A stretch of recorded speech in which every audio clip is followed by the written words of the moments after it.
My dear friend, I hope this letter finds you well. I've been aboard the Gremiashi for months now, hunting the Canadians, but I'm excited to write you of what has transpired. Today, we finally caught the HMS St. David. She was truly enormous, and even from kilometers away, the roar of her massive guns echoed across the sea like thunder.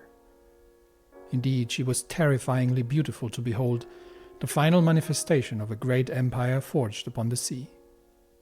Her crew must have known they were doomed, and yet as we made visual contact, I saw an enormous white ensign billowing in the wind. And then she fired. Divine thunder is truly the best description. The roar of those massive guns, it made me feel that even in our numbers, we were outmatched. We returned fire quickly, our smaller guns able to shoot more rapidly, but each time St. David fired, time seemed to freeze for a second. While we took no real damage, one of the other destroyers took a direct hit. It is hard to describe. 1 minute it was there, the next she was a burning hulk of oil and steel, and then she was gone. No survivors. St. David took a long time to put down. Even when she was listing, burning and stationary, her guns kept firing, a secondary here, an anti-aircraft gun there. The Gnevny, lead ship of our class, went in to finish her off with torpedoes. Still, once, one of her main turrets stirred back to life and let off a final salvo. Then she began to heel over to starboard. Over she went until she completely capsized. We moved in to rescue survivors as she sank by the stern. Suddenly, an indescribably loud sound shook the sea. We watched in terror and awe as the wreck exploded. The shock shattered every bit of glass on our ship and sent multi-ton pieces of steel flying. It was a sight I will always remember, and in that moment, victory has never tasted so bittersweet. They fought valiantly under the circumstances, and we'll remember them for their courage as fellow sailors.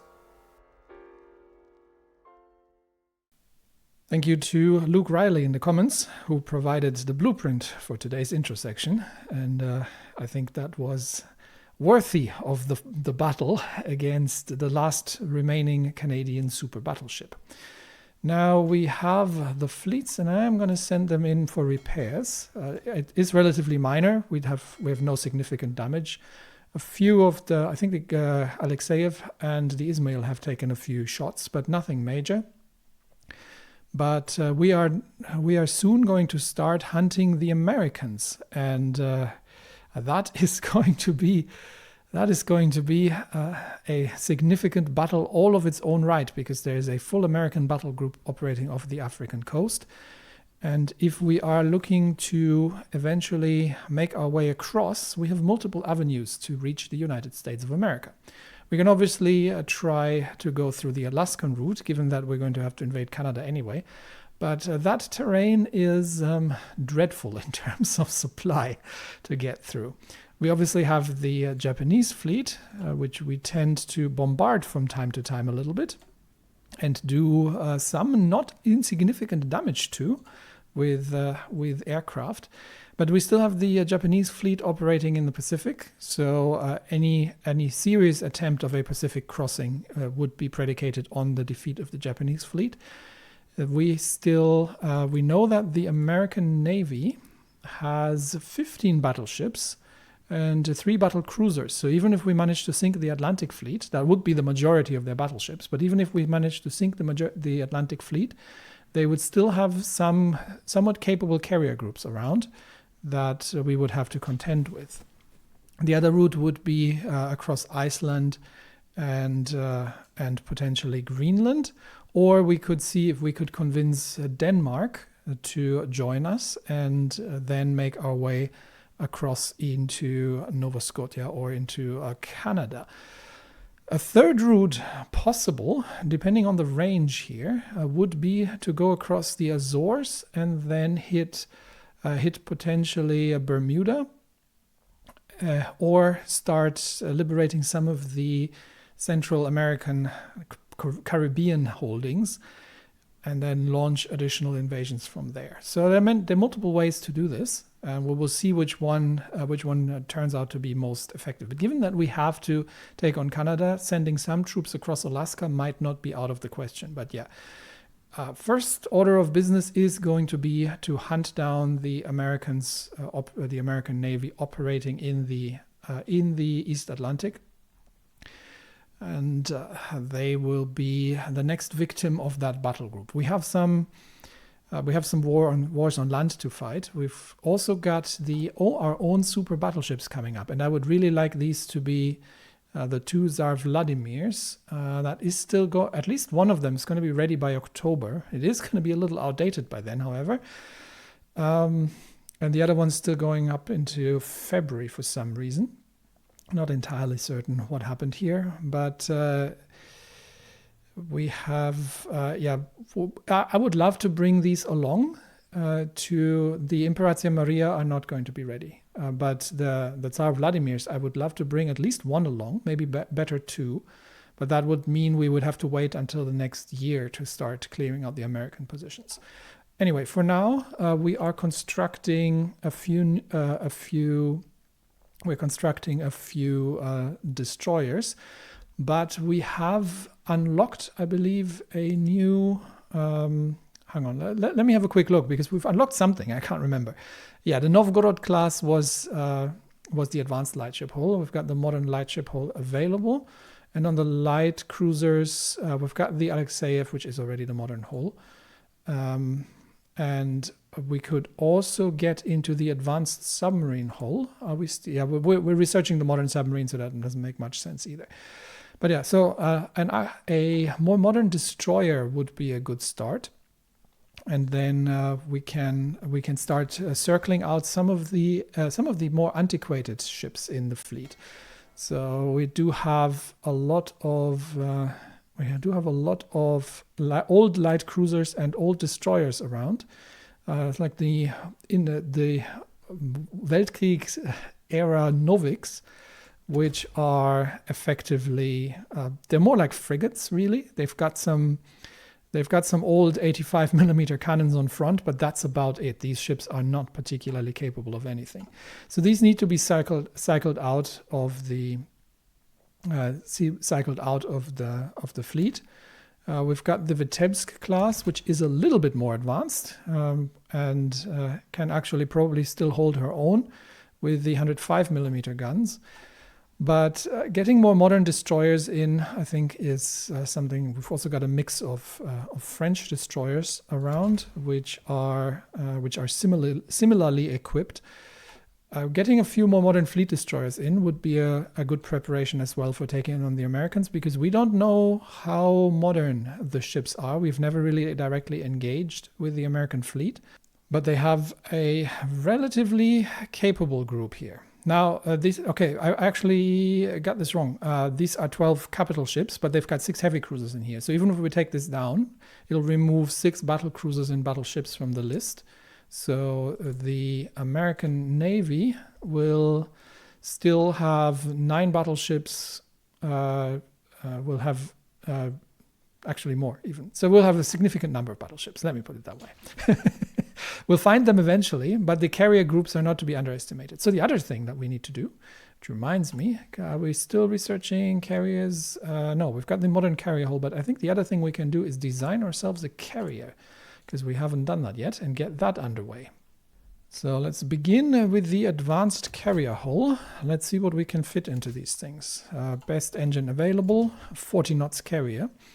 I'm going to put some armor onto them, and I'm not entirely. Carriers generally would not be within secondary gun range. Ideally, if we are getting into a Tuffy 3 situation, then things have gone horribly wrong.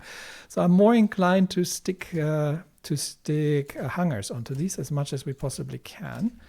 So let's get some hangar space onto these things. Anti-aircraft guns. We can put radar in, which is going to give us extra 5% anti-air, but at the cost of some more production. So I might actually skimp on that, And we could put the dual-purpose secondaries in, which would significantly increase our anti-air as well, but still at the cost of production. So I think the first generation of carriers are going to be a little bit. I might even remove the armor, which is significantly reducing the production cost of these. Yeah, I think the first generation of carriers is going to be more focused on just pure deck size, and we're only going to stick some 40mm anti-aircraft guns onto these things. And we want to do, the carrier ship designer. Did we get anything on the carriers? The deck size plus 20, that was great. This is production cost, reliability, hit points, yeah. So the right MIO, but the first generation of carriers is going to be somewhat of the light carrier, I would almost argue, with reasonably little firepower, just to keep the cost under control. And I mean, I could stick the dual-purpose guns onto that. Yeah, because okay, let's do this because that is significantly improving our anti-aircraft firepower. But other than that, we'll skimp out on the armor for now. And we are going to, because ideally these ships will not be shot at. And we're going to build these as fleet carriers to take on the Americans. So what are we... Actually, I'm going to have a quick look if there was ever a plan in the Soviet Navy to build carriers and what the naming scheme would have been. Now, I know that Stalin in the other timeline was not fond of aircraft carriers, and it seems that there were not even any plans or designs for these things. Obviously, later we have ships in the Soviet Navy post-war, but I was looking for the timeline. So instead, I'm going to go with geography, and we're going to call this the Rus class of aircraft carrier. We're going to get that underway. And I think we are going to need about 4 of them.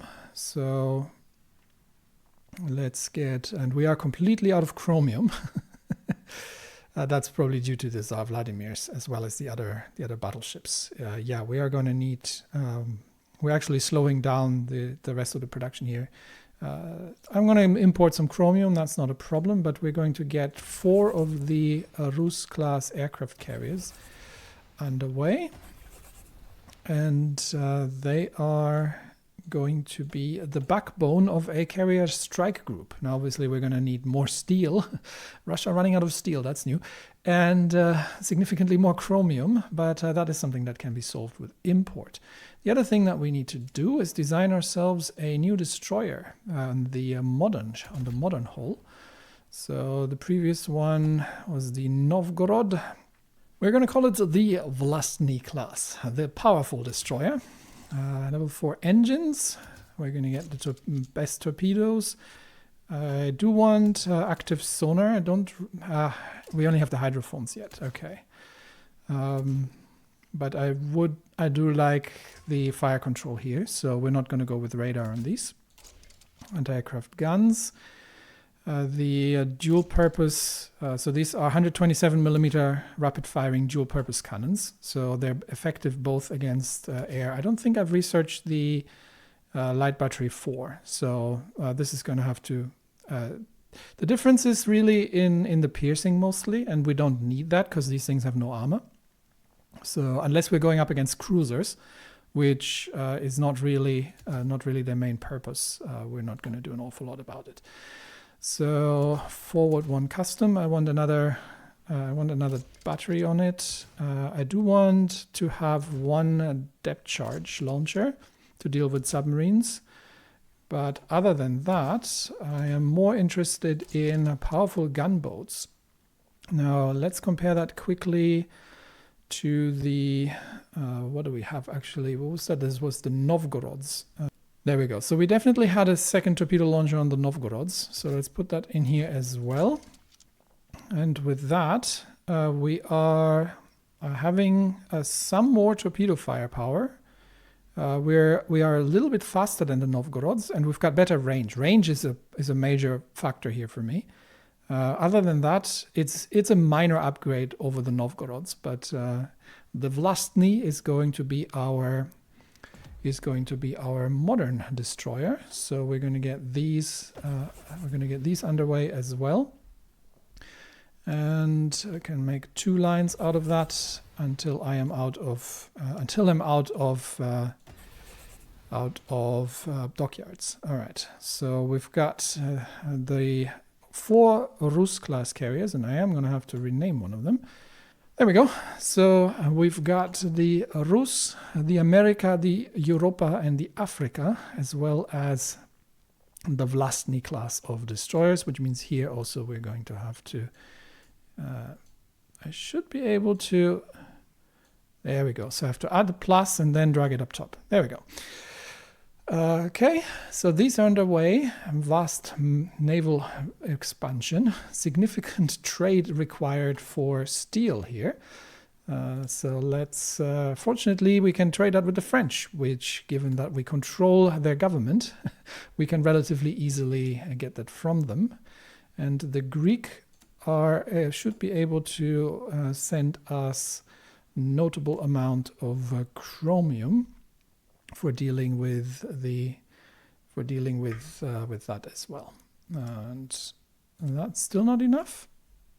Okay, maybe it hasn't ticked over yet. Yeah, I'm going to have to keep a bit of an eye on the trade, because we are currently, or I have reverted to export focus instead of limited exports, which has significantly reduced the available resources. I've also got a lot of infrastructure construction underway, which is going to improve the situation when it comes to resource extraction. So we'll balance that out eventually. But for now, we'll be repairing. I will be repairing the groups. We've got some modern destroyers, as well as the Admiral Greg, a modern cruiser. They're all over in Petrograd. So I think what I'm going to do is I am going to get them to run some fleet exercises in the region. And once the crews are trained, then we will get them to join the fleet and start phasing out some of the older ships. We've got some more progress on the fuse, on the proximity fuse, and I think there was a wave of ideas, and we've improved our progress by 11%. So that's moving ahead.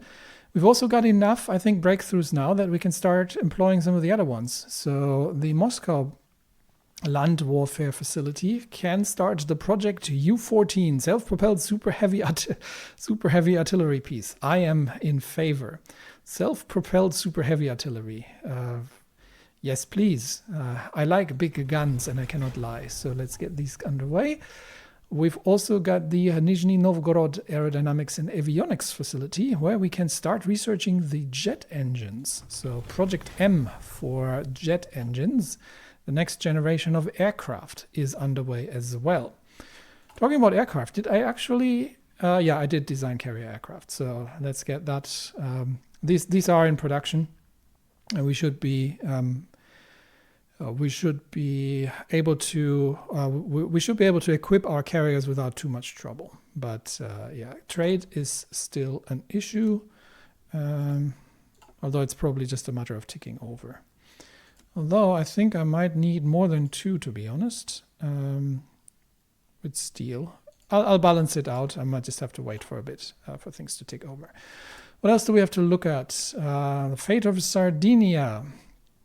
So we're going to have to decide what will happen currently under Russian occupation, what will happen to Sardinia. There were some complaints in the comments that Corsica has gone to France, but while Corsica has historically some Italian ties, most recently the people see themselves more francophone than anything else. And it looks like Brittany. Did I do that? I cannot remember. Brittany being independent, could be that I did that. But while Corsica is joining France, Sardinia will be very much given to the Italians, unless I can give them independence. But Sardinia will go to the Italians, and with that, We no longer occupy the territory, and historical ties have been restored in the region. So, with that all out of the way, I think, and yeah, we're still rescuing one of our operatives. I think it's time to do some land operations while we're at it. Currently, the Marines are holding Morocco, and or at least the front line in northern Morocco. I'm not sure if that's going to be enough to liberate it, however. We do have some support from the paratroopers, but they are really not designed for extended ground combat operations. Well, we'll see what we can do with the Marine divisions, and let's see if we can just capitulate the Moroccans on the quick and expand our lines of operation here before enemy troops get there. And yeah, see if we can finish off the Moroccan defenders. I think we can probably march through the rest of the country without needing further reinforcements. But I am going to start assigning some shortcuts. So that's going to be, in fact, the whole group is going to be first shortcut.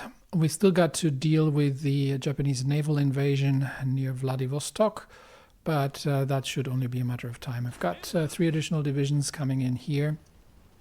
And I think we are, yeah, friendly troops are already pushing back the exhausted Japanese. They have a floating harbor, so they are having supply for a while, but that's not going to last long.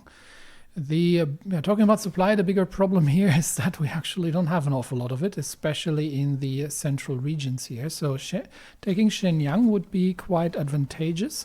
I am going to send the 196th Guards, while the Indian troops are keeping the Japanese defenders occupied. I'm going to send the guards across the river, see if they can manage to take Shenyang before the Japanese can reinforce it. How is the air situation over? The Japanese actually have a small number of fighters available to them. We still don't really have any closer air bases. Can we construct one on the quick? We could start building up the airbase here. That might not be a terrible idea. Just behind the lines, we'll start building up the airbase so we can start ferrying some additional fighters in. Do we still have any? We've still got 2 fighter wings here that we can move over and get onto Fengtian as well. And that should pretty much saturate the airport. So I think most of the available fighters here are going to be deployed. We'll see if we can manage to get across towards Shenyang, but significant Allied troops have been reaching the area as well. Right, Marines are breaking through towards Rabat, and we will see if we can find an opportunity to encircle and destroy the last remaining Moroccan forces here. So after we've taken the Rabat, I think we will see if we can make our way behind the troops into the mountainous areas. Right, Shenyang has fallen, the capital of the Fengtian government. Despite the desperate efforts of Shenyang's Fengtian defenders, the city fell today after a battle marked by days of fierce urban combat. Fighting was most intense in and around the railway station, which found itself the target of several successive Russian assaults. The Fengtian forces were eventually dislodged, but not before tearing up the station's rails, leaving it mostly unusable for the time being. Regardless, the city's capture is a great victory for the Russian campaign to conquer China. Well, I wouldn't say conquer it, but liberate it would be the better term, because we have no interest in controlling China. Savinkov lives, or so claims a book by former Svobodnik Sergei Nikitich Ivanov. How? I am glad you asked. See, it is known that Savinkov's bodyguard, Flegont Klepikov, was eerily similar looking to the late Vozhd himself, and they were known to switch roles at times when the SRS was working underground against the Bolsheviks, and every day could have ended with the Cheka shooting Savinkov. Apparently, Klepikov was able to impersonate Savinkov well, to the point that there is a scholarly debate if some photographs of Savinkov from 1918 to 1920 are him, or if they're actually Klepikov. The truth of the Vozhd's claim that Boris Savinkov in fact escaped Moscow on that fatal day when he faced the coup. The military shot Klepikov instead, and to save face they claimed they had killed the right man. Savinkov was buried in an unmarked grave, so we're unable to examine his remains. Why? Perhaps it is all part of the conspiracy. And what of Klepikov's official fate? He is marked as killed in the coup alongside Savinkov, but again, buried in an unmarked grave, with only military reports to believe. Obviously, there cannot be any other reason for unmarked graves than a military conspiracy. Wake up! Wake up, sheeple. Somewhere out there, Savinkov still lives. Perhaps he is plotting for his triumphant return, like Napoleon himself came back from Elba. Sons of Savinkov, be ready, for when he comes, we must be ready to once more take power. What the hell, indeed. Look, freedom of speech and everything. But we're now holding Shenyang, and with that, this should hopefully enable us to somewhat alleviate the abysmal supply situation. But we're going to need a railway connection, so we are going to have to make another attack here, and we're simply going to send one of these Sviatogors in. That should be sufficient to. What's the problem? It's dark. We can't see who we're shooting with our massive guns. We basically just have to point them in the general direction of something we want to destroy. And then once we hold the railway connections, we should be able to get some supply in, and the whole situation should get a little better. We can then break out from Shenyang towards the port of Yingkou, cut the defenders in half, and eliminate the last remaining positions there. Can already make a little bit of an advance here since we're at it, and clear out some further parts along the coastline before we close the gap there. But significant Allied troops are in the area now as well. All right, we will try to. We've got 6 Japanese divisions here encircled, so we will try to deal with them. Oh, that's why it goes so slowly. We'll try to deal with them, but we might have to await further troops. There's three additional divisions coming in. Let's see if they still have somebody to shoot at when things roll over. Okay, how is it going in? How is it going here? We are making progress. We're facing some of the Americans now, so we might have to leave one division behind. And I think we are due for a second breakout, potentially here. We might have to leave one division behind here as well. So let's get some of the paratroopers engaged, and we'll try to break through the enemy lines and clear them out as we go. Okay, we've taken Rabat, so we will leave one division behind and see if we can overtake and destroy some of these American troops, as well as clear out further territory. And I think we can. Yep, we should be able to encircle one of the Moroccan divisions here, and further expand our reach into enemy territory there. We do have 3 dockyards, so we can get. I think we've kind of got 3. I'm going to get one more of the Vlastny class destroyers underway, and one more production line of these. And we're still short on steel. So that's what I thought we were. So let's just get more steel from the French. There we go.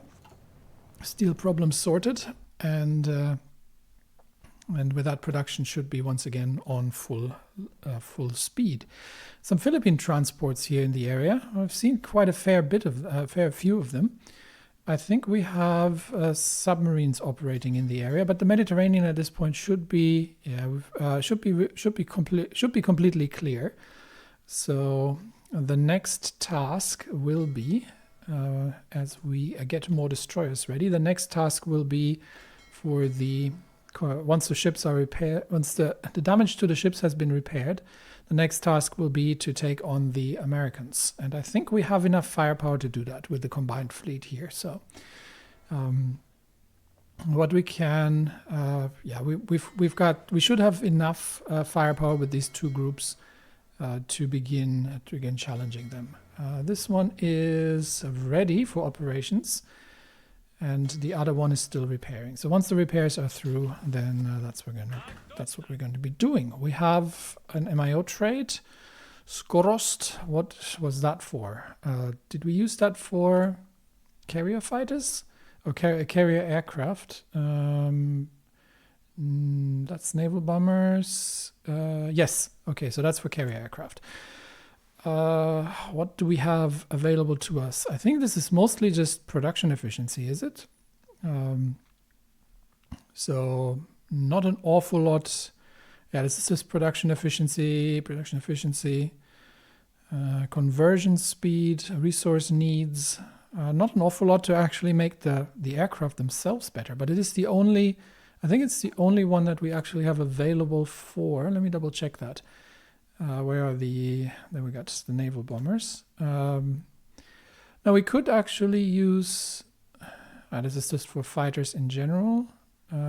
Strategic bomber and carrier fighters, that's Skorost. But Skorost is actually not that useful, to be honest.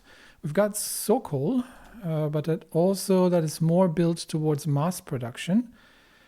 I'm actually more interested in the carrier naval bombers. So we've got, okay, we're using a different one for that. So in that case, it doesn't actually make much sense to use this, but we can't use the regular, because we can't use the regular fighter designer. So it's the best we get. So it's either this or the other, but both of them are basically geared towards production cost. Yeah, it's fine. We'll just go with production efficiency cap. There's not much we can do. It's just about it's really just about production. All right, we've taken the coastline here. It is still going to take a bit of time until the supply hub is connected. It says we have no supply connection. We should have from the north here. Okay, unless these railway lines aren't connected. So lots of the supply destruction. All right, let's see if I can actually. No, there is a railway line. We just haven't converted it yet. Okay, so we're gonna have to wait here until the railway lines are converted. And here the situation is, I think, similar. Yeah, we're constructing railway lines to create the supply, to get the supply hub connected. So once that's done, then we can make further movements.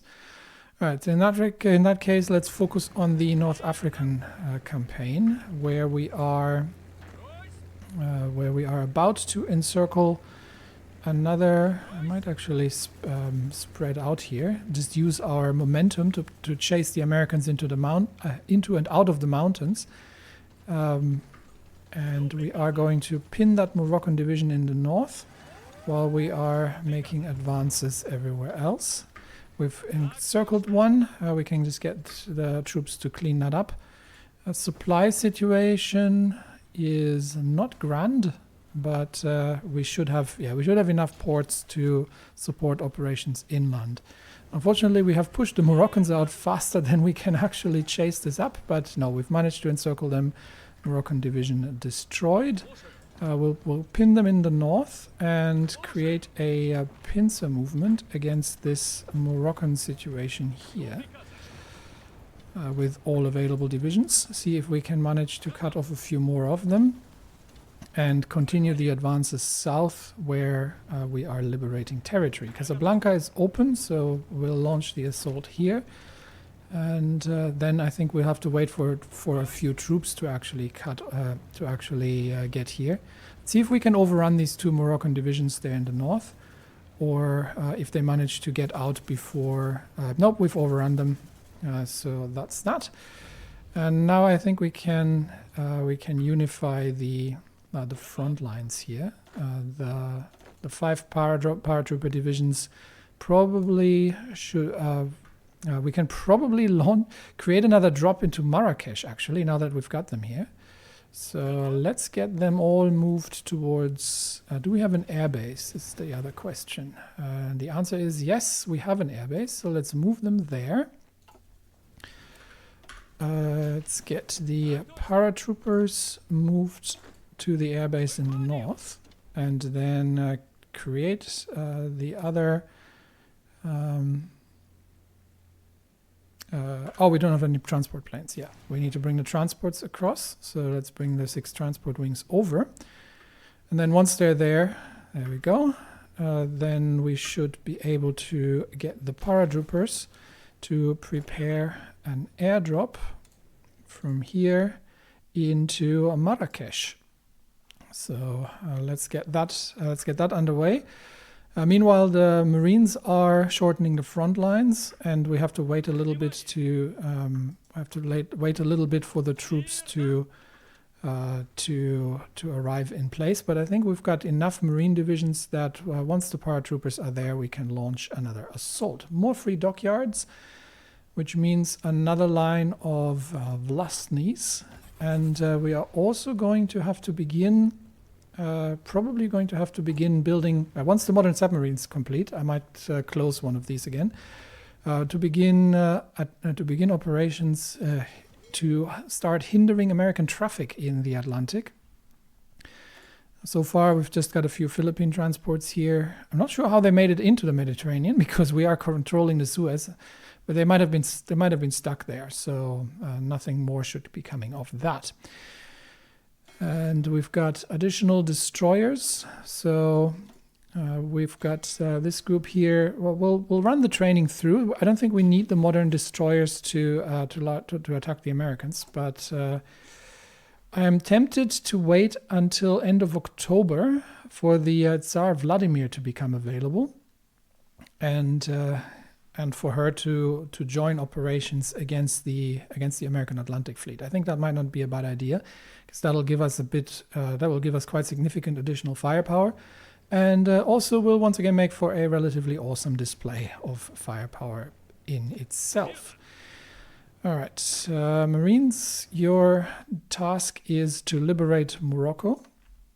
So let's shorten the front lines a bit, get the Marines in place, make sure that we've got supply where we need it, and then we'll wait for the paratroopers to drop onto Marrakesh behind enemy lines and finish off the Moroccans. We have cleared out the Japanese positions here. We're sinking the occasional ship.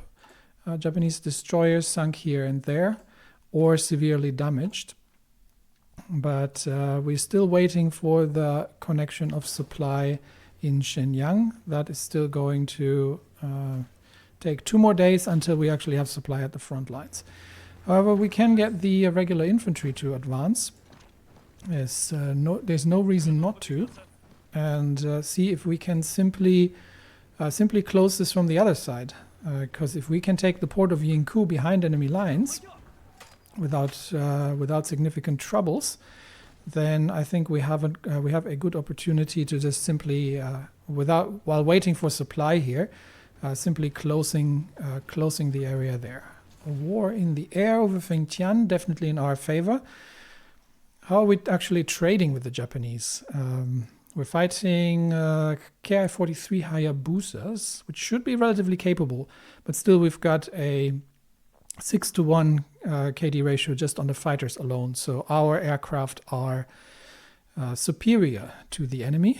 That has a lot probably to do with the fact that we've got aces, that we've got experienced fighter wings. And actually we got to replace one here. Okay. We've got experienced fighter wings, and I think that makes all the difference. And obviously quality Russian aircraft. Okay, the Pelagev's Third Army troops are marching their way through towards Yingkou, and we will have to. I don't think we'll need to leave anyone behind because we've got the second group, the 89th, 91st, and 954th, securing the northern flank of this. So. Once I think we can actually proceed here with aggression, make use of the momentum and our air support, and actually get through the area while the rest of the troops is securing that from the north. Yingkou is open, so we've got the 22nd advancing at Yingkou, while the rest holds off tank attacks from the Japanese forces in the north. But I think we can. We'll launch a counterattack northwards, given that actually we're 2 divisions north. We've we've got significant forces now, and the Yinku has fallen, and with that the northern position of the Japanese is no longer holdable, and we can close the gap between the front lines. We've got 4 divisions from Pepelaev's Third Army launching assaults northwards once the counterattacks have been defeated, and I think we should be able to, once we can reinforce these. Yeah, there we go. These divisions are extremely experienced and have massive amounts of firepower, so they can break through the Japanese positions without much trouble. We have been building a better Europe, so with that, the exploitation brought by German dominance after Brest-Litovsk and the destruction brought by the Great Patriotic War have left much of Europe and the reclaimed territories in ruins. Extensive efforts will be taken to rebuild both our connections to these lands and the structure for the people in them. We've also got the pension system that we can introduce, which is going to reduce the daily political power gain, but I think it's a good thing to have. Naval battle reported in the Atlantic. We've lost 2 submarines against American destroyers. Yeah, I think I am going to have to curtail submarine mine-laying operations in the western approaches. We have reports that 1 enemy ship has been sunk, but enemy destroyers have been wreaking some form of havoc onto our submarines. So that is less than ideal, and we can't easily send the fleets out while where are the Americans right now? Well, we have lost track of the American Atlantic Fleet. We don't know exactly where it is. They used to be around Las Palmas here, but we don't know exactly where they are. So we can't easily just sail one of the fleets out, and I am still waiting for the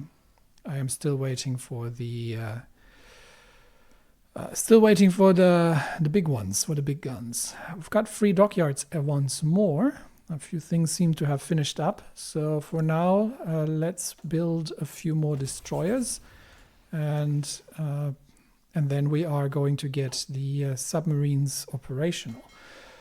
The General Alexeyev is the last ship that needs repairs, and then everything is ready for operations. The paratroopers have arrived in their position. There are reports of the Moroccan 29th holding Marrakesh, but we should be able to take that out without trouble. So let us begin. Okay, we'll finish off the operations in Japan here to link the two front lines.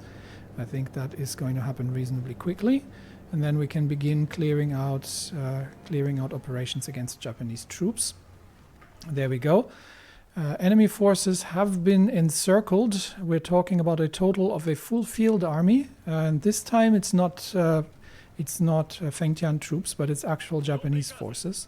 So we are going to get all available infantry to begin clearing operations and to destroy the encircled Japanese defenders, force them into surrender.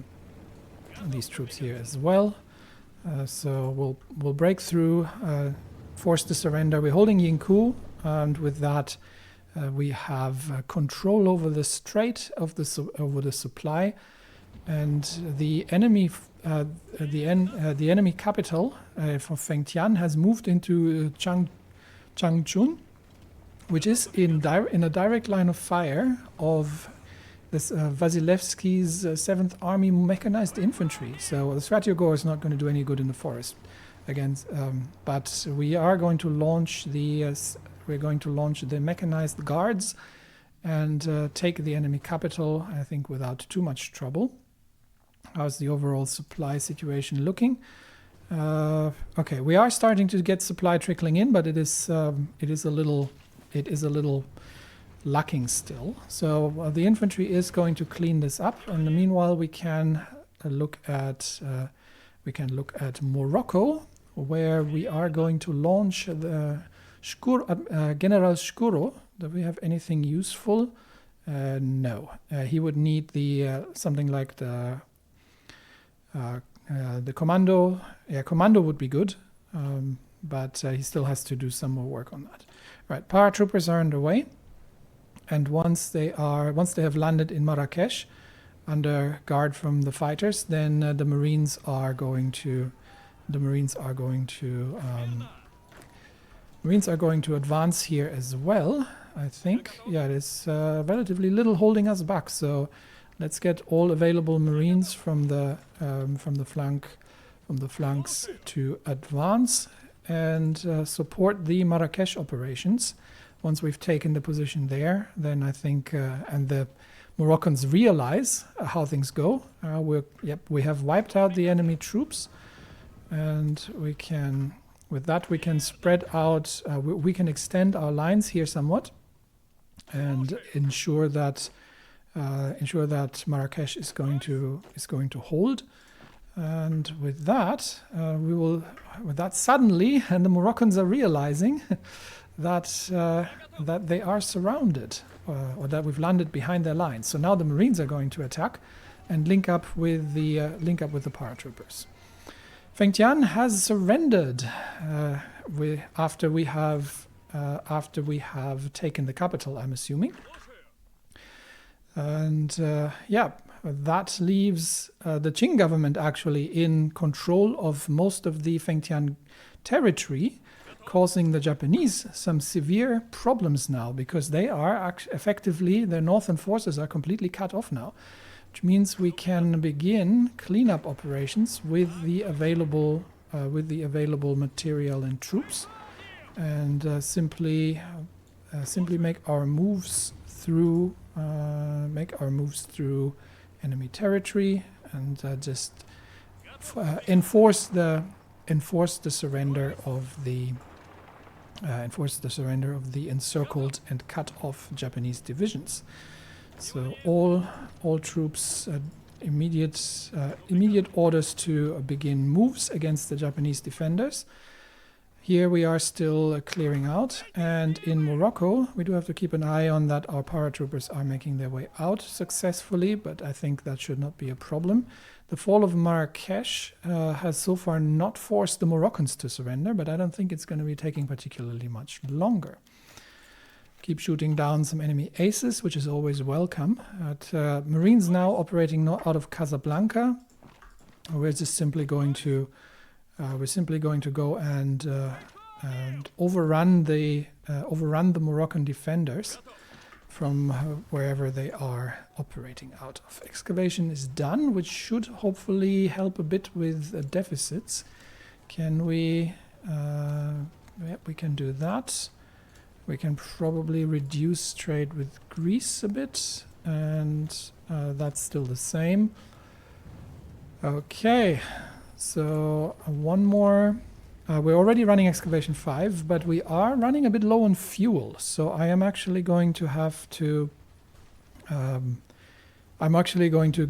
Start researching some fuel refining here, which will take care of that. We just haven't. We've just mostly skipped that so far. Okay. Naval combat still in the Mediterranean. Still Philippine convoys that are operating in the area, but not for much longer. All right, let's break through to link up with the brave paratroopers in Marrakesh, and I think the Moroccans are pretty much on the run at this point. Where have they moved their capital? That's a good question. Morocco should be. After the fall of Marrakesh, Morocco should be capitulating anytime soon. We're about to take Safi, and we'll continue moving on to Agadir, which means we can actually get the paratroopers to move here. And we're pushing the exhausted Moroccans out, and Morocco has capitulated rapidly. Yet another, and without the last bastion actually of the Entente, except for Ireland, has fallen on the African mainland. We just have to clear out that one Irish division here, as well as another one. We'll just clear out those Irish divisions. But now we have Morocco liberated, and that means after we keep losing submarines in the sea here. I'm going to get the mine laying operations paused for now and get the submarines to return back to port until we can clear out the situation there. We are, what was it, October 30? We're a month away from the heavy ships being available. So with Morocco cleared, I think what we can do next is, what we'll do next is and this will last Philippine transports probably in the Med, we'll do next is begin operations against the Americans. The first thing we can do, now that we have Morocco under our control, is begin to send, we no longer need the fighter wings up here, but we can begin sending the naval bombers out and begin hunting the Americans at sea. And the scout planes as well can start launching their operations. That'll help a bit. With things. The close air support wings here are no longer needed either.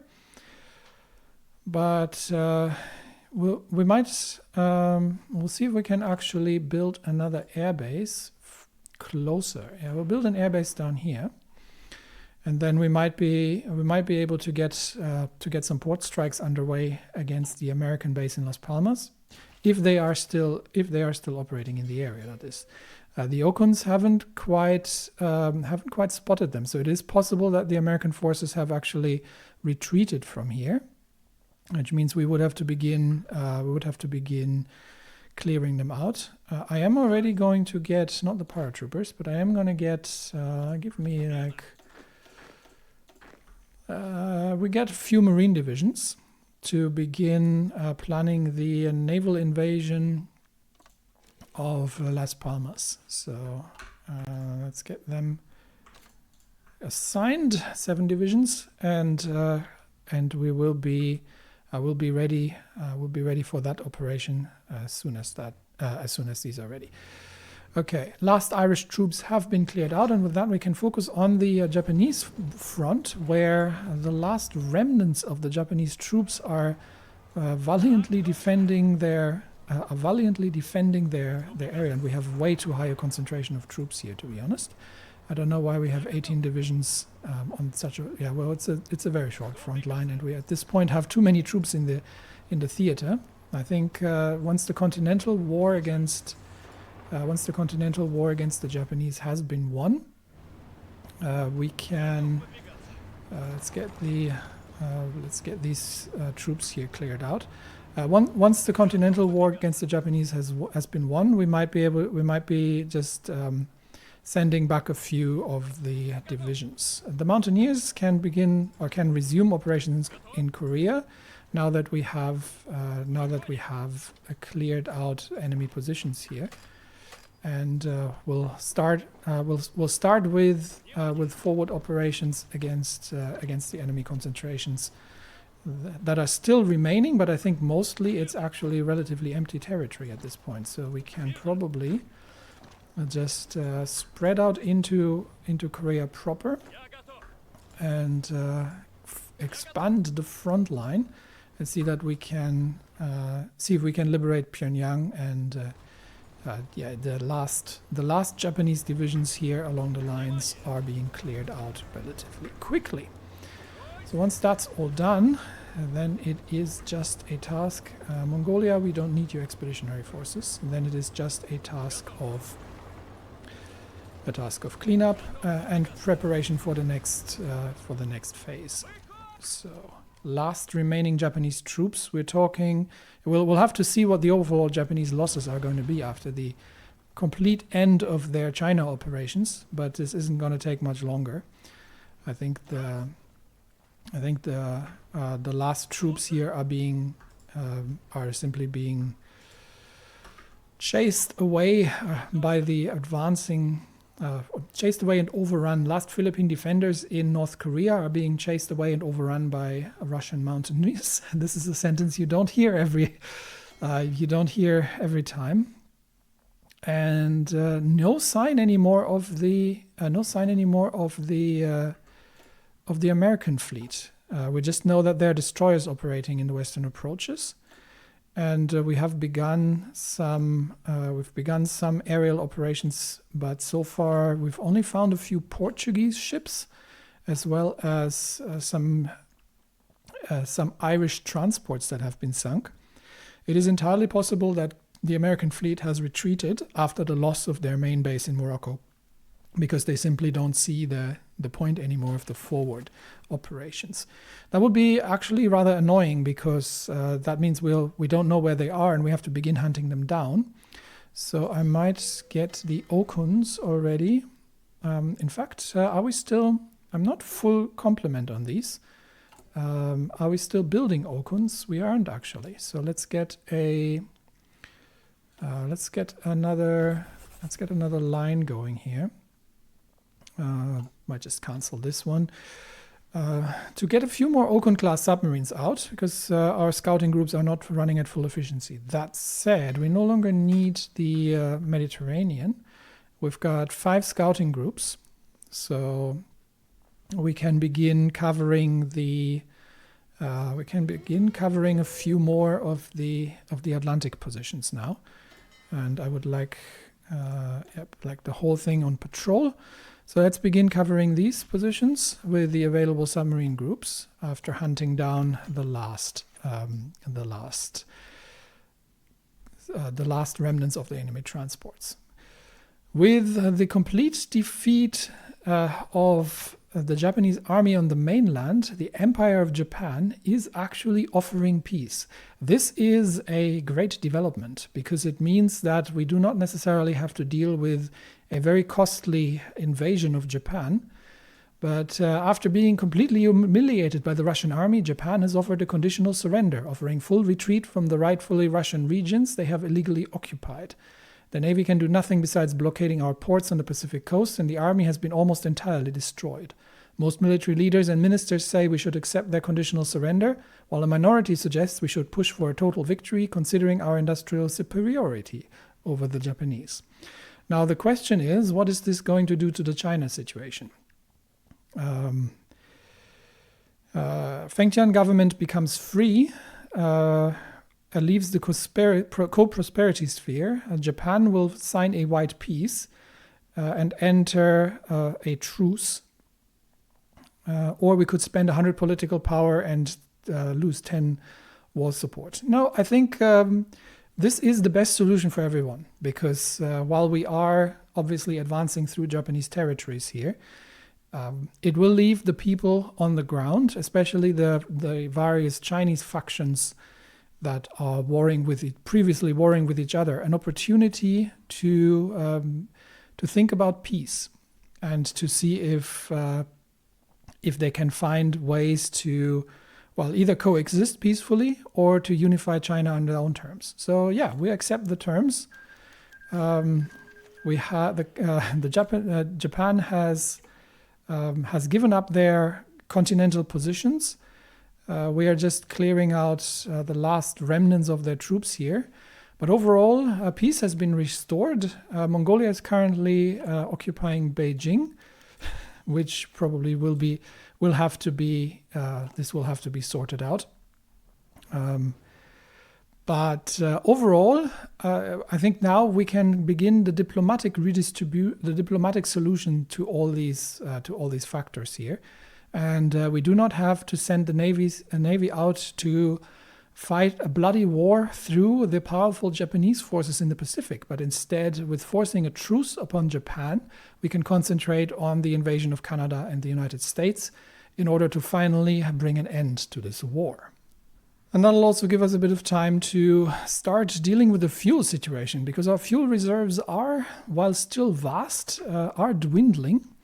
And a lot of this is, let's actually see it's the army that is consuming most of it. So all the tanks on the move are obviously part of the problem.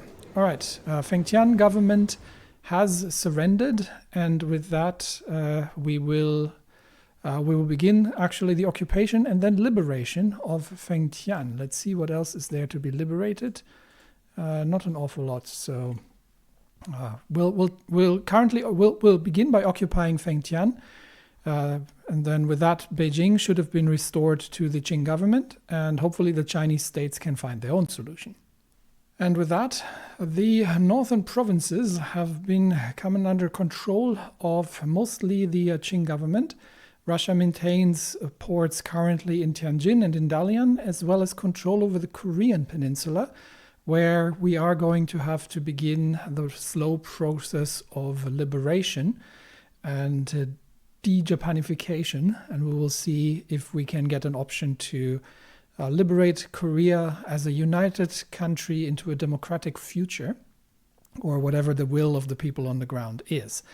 But yeah, the Empire of Japan has lost all possible ambitions on the ground, and the Americans are no longer anywhere to be seen in the Eastern Atlantic. So we will proceed with offensive operations against the remaining Entente positions in the Atlantic. We'll make our way across towards the Azores, and that should give us an outpost far enough to begin cleansing the ocean of American presence. And that also means that the Navy can then, once we've built up ports and have created sufficiently powerful positions, can extend its operating range and see if we can reach Bermuda or the US East Coast from there.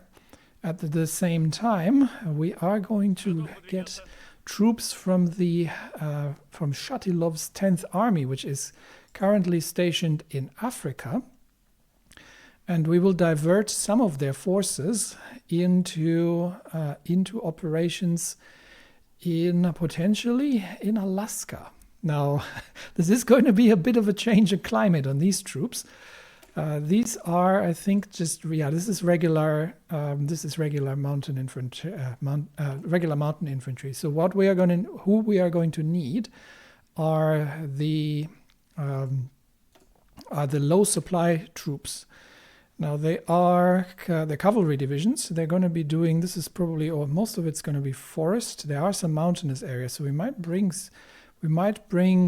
maybe one mountain division along. But mostly, I'm more interested in the troops that are designed for minimal supply use. So 0.38 supply use on these, 0.41, and the mountaineers 0.84. Yeah, significant more. So 0.38 is kind of the lowest we got right now.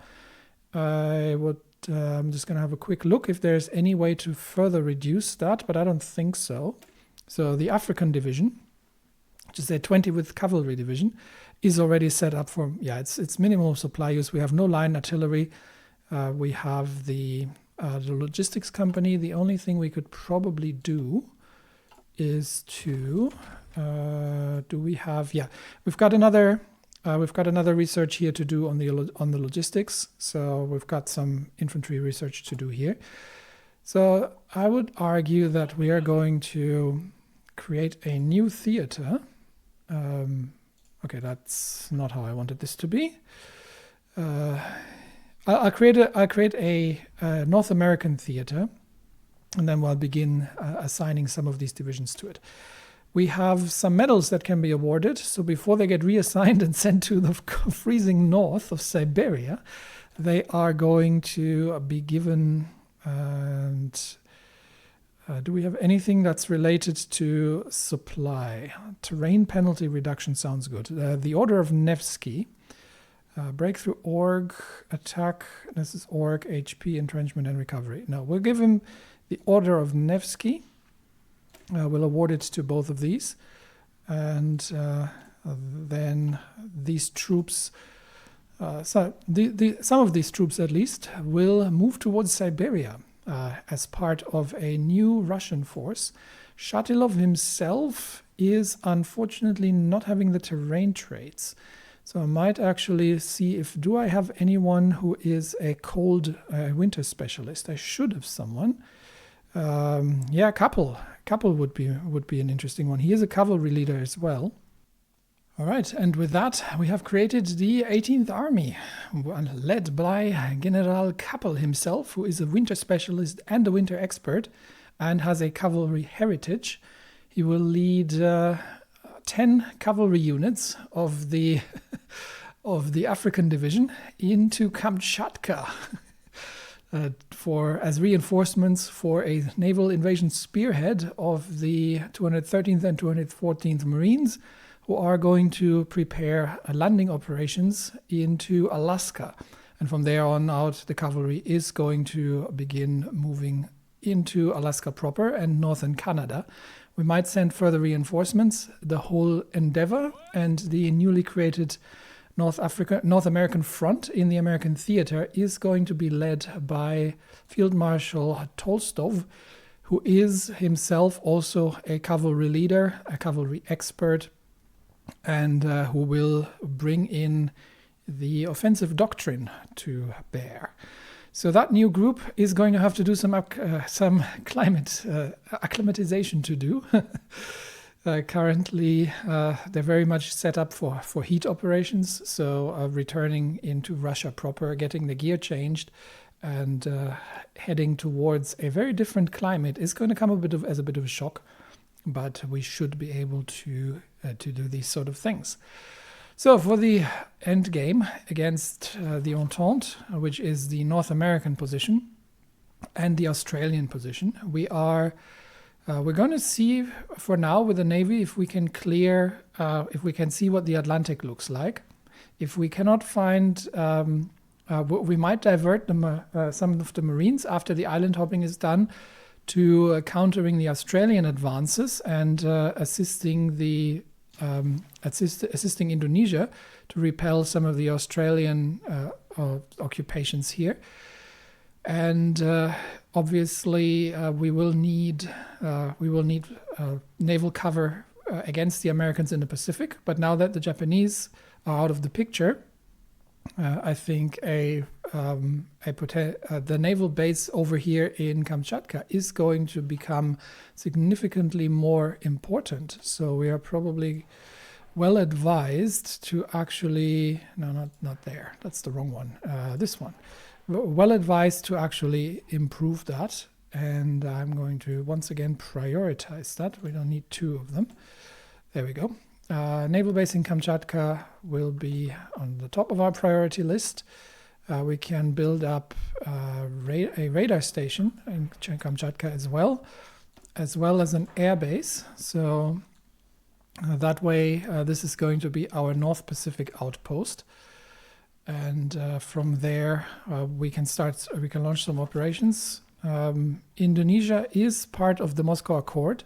So starting operations from there would also be in our best interests. Do we have any? There are air bases but they're not particularly great. There are some air bases here, but for now we'll concentrate on the North Pacific. We might open a South Pacific front as well against to push the Australians back.